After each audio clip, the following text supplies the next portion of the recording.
Hi, Andres here, and this is my lab on constant velocity.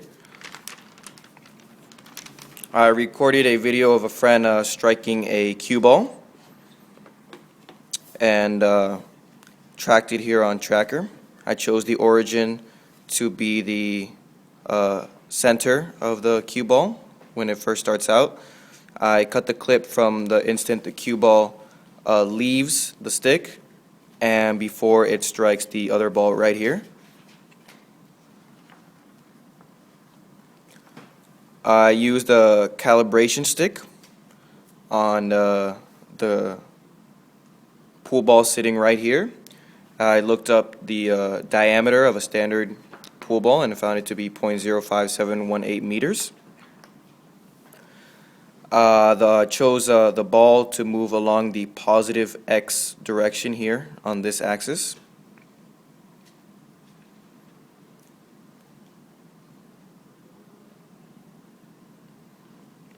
To model the motion, I had to find the ball's mass, and I just looked it up online, the standard mass of a pool ball, and found it to be 0.17 kilograms. The initial position I just got simply from my tracker data. To find the velocity, I used this formula right here, the change in position over the change in time, and I got the data again from the tracker, and it all happened in around half a second, and found the velocity, which is constant, to be 1.4277. I chose delta t to be small compared to my time interval, so I chose it to be 0.005 seconds. Here we have a visualization.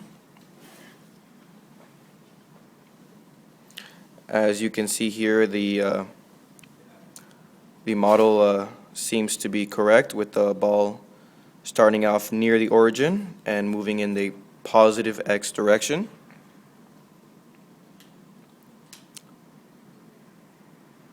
I chose the force vector F net to be 0 because of the momentum principle shown here. For the velocity to be constant and velocity initial to equal v final, F net must be 0 in this equation.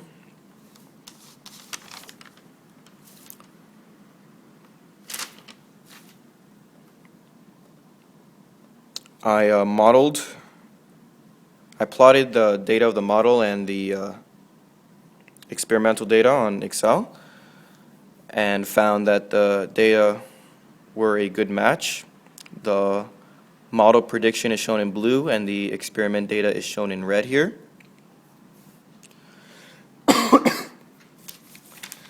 And for the what if statement, what if the origin changed?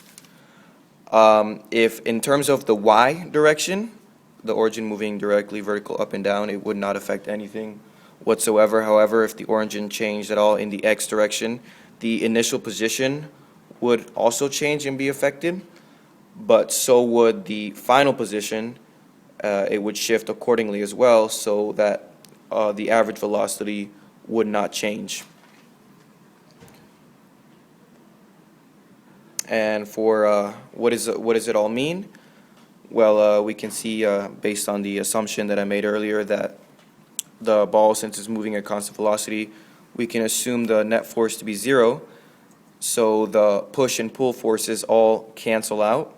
After the ball has left the stick, the only forces acting would be the force of gravity and the normal force, canceling each other out because we're assuming air resistance to be negligible.